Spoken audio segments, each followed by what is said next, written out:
আমি তো ভাবি এই উম্মতকে তো দাড়ি দিছিলেন জান্নাতে যাওয়ার জন্য। কি কি কি জন্য? কার কারণে পাইলেন? নবীজির কারণে। এই উম্মত দাড়ি দেখা জান্নাতে চলে গেছে বহুত, আরো চলে যাবে বহুত। কিতাবে আছে, কিতাবে জমানার সবচেয়ে বড় মুহাদ্দিস মারা গেছে। স্বপ্নে দেখার পরে জিজ্ঞাসা করছে কি ব্যবহার হলো আপনার সাথে? দাড়ি দেখায় চলে গেছে। দাড়ি দেখায় মানি আল্লাহর সামনে যখন দাঁড়াইছি আল্লাহ জিজ্ঞাসা করছে ওই বুড়া কি নিয়ে আসছিস? তখন হাদিস মনে উঠছে, সাথে সাথে বলে ফেলছি সাদা দাড়ি নিয়ে আসছি, আর কিছু নিয়ে আসি নাই। তো আল্লাহ চেতা গেছেন শুধু দাড়ি। তো প্রতি উত্তরে বলছে আপনি রাগ হন কেন? এই হাদিস কি আপনি বলেন নাই জিবরিলকে? কেন হাদিসে কুদসি আল্লাহর বাণী, আপনি কি জিবরিলকে বলেন নাই? জিবরিল আমাদের নবীজিকে বলে নাই? নবীজি কি সাহাবায়ে কেরামকে বলেন নাই? সাহাবায়ে কেরাম কি ওনার ছাত্রদেরকে বলেন নাই? আপনি নাকি সাদা দাড়ি দেখলে লজ্জা পান, এখন তো দেখতেছি উল্টা। দাড়ির কথা বললাম, আপনি চেতা গেলেন। তা আল্লাহ হাইসা দিয়া বলতেছে সবাই সত্য বলছে, আমিও সত্য বলছি, মাফ করে দিলাম। যা হাদিস দিয়া দিতেছি, ইন্নাল্লাহা লা ইস্তাহি যি শাইবাতিন, যেই ব্যক্তি শাইবাতিন ফিল ইসলাম, যেই ব্যক্তি ইসলাম অবস্থায় ঈমান অবস্থায় দাড়িকে পাকায় দিবে, ওর পাকা দাড়ি দেখলে আল্লাহ লজ্জা পায়, শাস্তি দেয় না। না যে উম্মতকে আল্লাহ দাড়ি দিয়েছেন জান্নাতে যাওয়ার জন্য, ওই উম্মত শেভ করে কি করা? আচ্ছা এটা বাদ দিলাম, মদিনা মুনাওয়ারায় যখন হজে যায় তো দাড়ি ছাড়া যায় কি করা? আমার তো যুগ বিয়োগে মিলে না, কিন্তু হাজারো হাজিকে দেখি বাংলাদেশি দাড়ি ছাড়া রওজার সামনে দাঁড়ায় আছে। কেননা ও দেখো আর না দেখো, আমাদের নবীজির রওজার সামনে দাঁড়াইলে নবীজি তো দেখে। ওলামা বলুক না দেখে না, দেখে না। আমাদের নবীজি তো জীবিত কবরে, হায়াতুন নবী। ও দাড়ি ছাড়া যায় দাঁড়ায় কি করা? যদি দেখা চেহারা ফিরায় নিল তো ভাগ্য খুললো না বন্ধ হইলো? হ্যাঁ, দ্বিতীয় যুগ বিয়োগ মিলে না। মদিনা মুনাওয়ারা গেল, আয়েশা দাড়ি শেভ করে কি করা?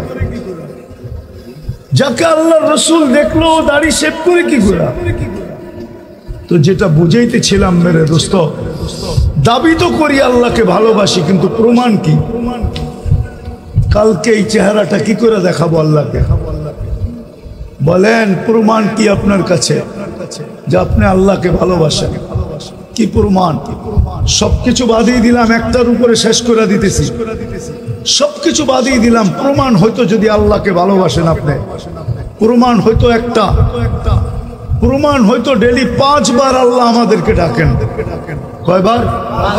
যুবক ভালো মতে শুনো, ভালো মতে চলে যেতে হবে আল্লাহর কাছে। নারাজ আল্লাহকে করো না। আমাদের ঢাকায় একটা কথা আছে, সবার সাথে পাঙ্গা নেওয়া যায়, আল্লাহর সাথে পাঙ্গা নেওয়া ঠিক না। হায়াত কার হাতে? মৌত কার হাতে? রিজিক কার হাতে? ইজ্জত কার হাতে? বেজ্জতি কার হাতে? সব কিছু যা চাই তার কার হাতে? তাহলে আল্লাহর সাথে পাঙ্গা নিবা কি কইরা? পাঙ্গা বোঝো? আরে বোঝো পাঙ্গা? না বোঝে না, ঢাকার কাছে থাকে তারপরও বোঝে না। নরসিংদী তো একসময় ঢাকার ভিতরেই ছিল না? ছিল না? হ্যাঁ, তারপরও ঢাকায় শব্দ বোঝেন না। আল্লাহর সাথে পাল্লা নেওয়া যায় না, আল্লাহর সাথে পাল্লা নেওয়া ঠিক না। আমরা দাবি করি আল্লাহকে ভালোবাসি, হয় আমার জাতি যদি একটা দিয়া প্রমাণ দিত, একটা দিয়া 5 ওয়াক্ত নামাজ দিয়া যদি প্রমাণ দিত, 5 ওয়াক্ত আল্লাহ ডাকে। কে ডাকে? কে ডাকে? আমি তো যুবকদের পায়ে হাত রাখা বলি, যুবক সারা রাত্র নেটের ভিতরে থাকো। প্রত্যেকের বাড়িতে ওয়াইফাই আছে, আনলিমিটেড চালাও তোমরা। যদি তোমার বাড়িতে নাও থাকে তো বন্ধুদের পাসওয়ার্ড দিয়ে চালাও, পাশের বাড়ির পাসওয়ার্ড আইনা চালাও। তোমাদের পায়ে হাত দিয়া বলি, একবার 99 নামের অর্থ দেখো। একবার দেখো, দেখবা? বলো কোন যুবক দেখবা আজকে রাত্রে যে আমি একবার হইল 99 নামের অর্থ দেখবে? পাক্কা? হ্যাঁ, নামাও। তাইলে তোমার সামনে আল্লাহ খুলে উঠবে, খুলে আসবে যে কোন আল্লাহ তোমাকে ডাকে।